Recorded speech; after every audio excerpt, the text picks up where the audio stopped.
This channel is made possible by viewers like you. My viewers, subscribers, and patrons greatly help to keep this channel going. I wouldn't be here today if it wasn't for all of you. Please make sure to subscribe so you don't miss any uploads. And if you'd like to go the extra mile, please check out my Patreon page. For just $1 a month, you'll get access to what I'm working on, previews of upcoming content, and even early videos, along with other tier options for those that are interested. Thank you, and now on to the video.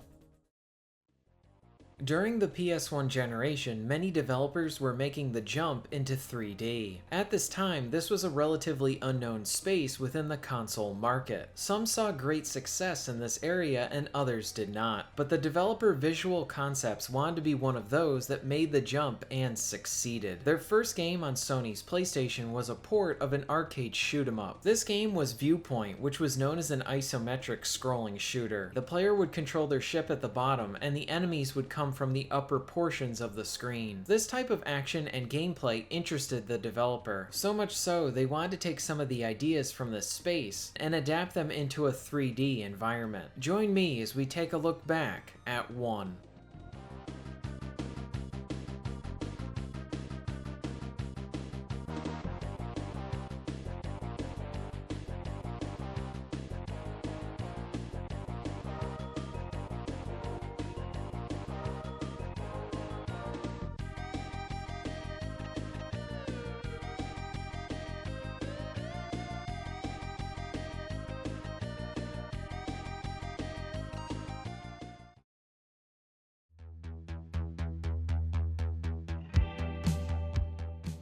Visual Concepts was inspired by the relentless, hard-hitting, fast-paced action that players would find in side-scrolling games, and they wanted to translate those core tenets into a 3D game, and the name of their game was going to be One. The main goals with One's level design and mechanics was going to make sure that everything was being made to keep the player moving forward, while offering lots of different things to shoot at, along with always throwing in something new to react to. The developers wanted to create a game that offered an unrelenting pace that would be woven into every piece of the game's design. The main gun that the player would use would have an interesting mechanic to it. Essentially, the weapon would get stronger the more stuff the player destroys. This means that the weapon would grow in strength from destroying objects along with the various enemies. The team wanted to both continually reward the player for their accomplishments, along with all of this feeding back into that specific pacing this game was shooting for. The main way for the player to grow in strength would be to destroy things. So the player must continually stay on the move to find new enemies to attack to improve the strength, accuracy, and fire rate of their weapon. The team wanted the player on the move, reacting to enemies and maintaining a sense of urgency within the levels. The developers knew that to maintain this pace, they would need to take advantage of asynchronous loading. To ensure that the player's momentum was not stopping by a load screen, the game is designed to load in data for the next section, while the player is in their current section. This means that the desired flow is never broken because of loading. One would feature a wide range of levels, along with checkpoints so that the player would not be forced to play the entire level over again if they died. One was set to be challenging but fair. The game would feature a narrative, but it would mostly serve as a means to start the action. The player controls John Kane. He finds himself in his apartment, and one night he wakes up with his right arm missing, being replaced with a really big gun. Kane is experiencing amnesia and doesn't understand what has happened to him, but before he has any time to think, he is attacked by enemy forces, and now Kane must use his new gun to fight back to stay alive. Visual Concepts was aiming to take an established genre that was very popular in the side-scrolling space, and then adapt some of the same design philosophies with some new ones within a 3D game. These developers wanted to create a direct and fast-paced experience that always kept the player on the move. In November 1997, One was released to the world.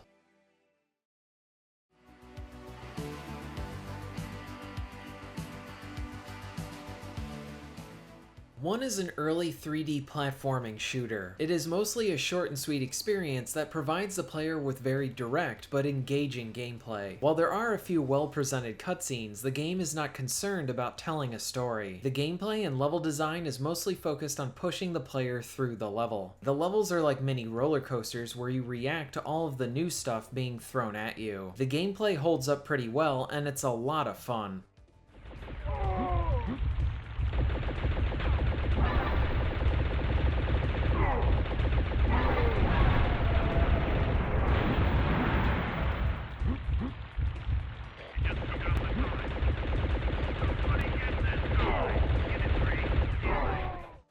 1 has a simple yet easy set of controls to learn. You can jump, crouch, and dive roll as a means to dodge enemy fire. Along with this, you can hold L1 down to strafe. The most useful of all of these is how you can double jump and grab onto ledges. If enemies get too close to you, you can hit them with a series of punches with your melee attack. Since most of the action is presented from a fixed camera, you can even switch between zooming in and out depending on how you want to view the action. You are going to spend most of your time on the move and holding down the fire button. You can hold down triangle as a means to stay in place and aim for the harder to hit targets. 1 has an interesting rage system that acts as both your health and your progression in improving your weapon. Your base weapon can be improved as you destroy things. Blowing up enemies or objects will increase the power of your gun. This is seen through the color sphere in the right hand corner. It starts as green and then will change from yellow to red to blue as you grow in power. There will also be a glow around your character along with your bullets showing the color of your current power level. The goal is to get to the blue color as fast as possible. As you change in color, your weapon will improve in a few different ways. Your rate of fire will increase along with the amount of damage you can deal. Now once you get to blue, you can unleash a smart bomb which will damage everyone who is close to you and you are sent back to the red level. So it becomes a situation of player choice in if you want to maintain the maximum amount of damage and rate of fire at the blue level or use the smart bomb and go down 1 power level. It is important to note that the sphere also doubles as your health. Whenever you take damage, a piece of the current level of the sphere will go away. So if you're at the blue level and you take enough hits, you will be bumped back down to the red, or if you take too much damage, even further. Combining your power level with the health is a very engaging set of mechanics. This creates a flow where the gameplay wants to propel the player into the action and continue to search for more means to stay in that constant state of action. Because the only way to grow in power and recover your health is to destroy stuff. This keeps the game in this constant stream of where the player is having this dance between trying to increase their power level and play better. The better you can dodge enemies and destroy them means you will take less hits, and that means you are less likely to lose your power level and maintain a high level of it. This also provides a good means of rewarding the player with progression, as all of the moment-to-moment gameplay rewards the player with more power, and as such creates this addictive arcade-like situation of not wanting to put the controller down. 1 uses a few simple mechanics to create rewarding gameplay.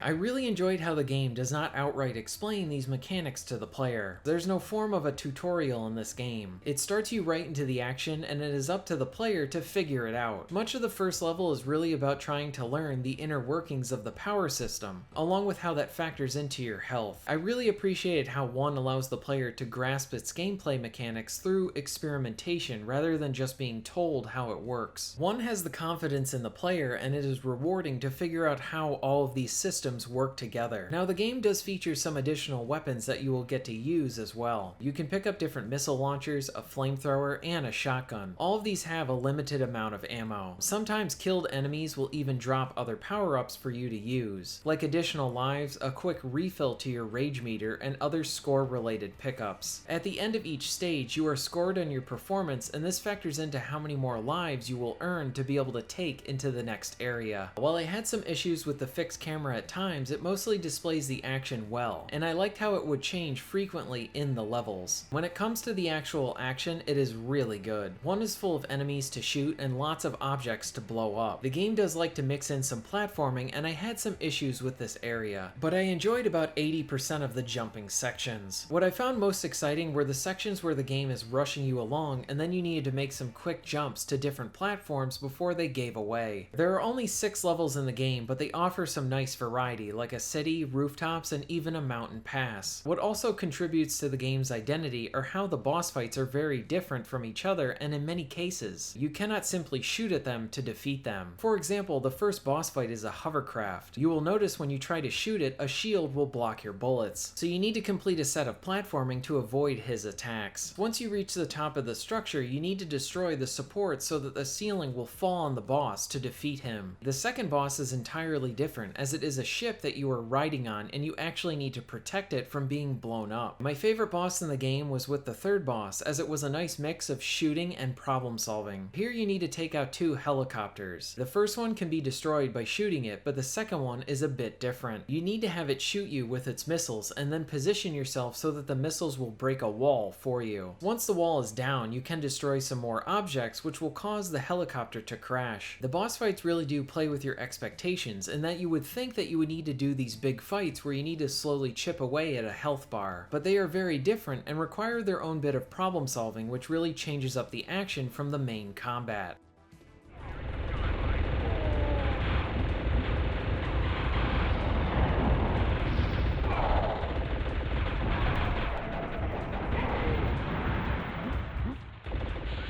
One is a very fun game that I had a few flaws with. One issue that I saw was how I felt like the jumping could be a bit tighter than it was. There will be situations where you need to jump up, and the game will not register that a ledge is there, and you will not be able to pull yourself up. But in some cases you can do just that, so it is inconsistent in the use of grabbing the ledges. Since the game requires you to move very fast, you will notice that your movement can feel just a bit too loose for the platforming parts, and sometimes this can cause you to die. For the most part, I enjoyed the presentation of the fixed camera angles, but there are a few times where the angles that were used impaired my ability to judge a jump well and resulted in some cheap deaths. I also think that some form of unlockables or even a 2-player mode could have helped to extend out the game's length a bit. Overall, 1 is a solid time with a few hiccups along the way.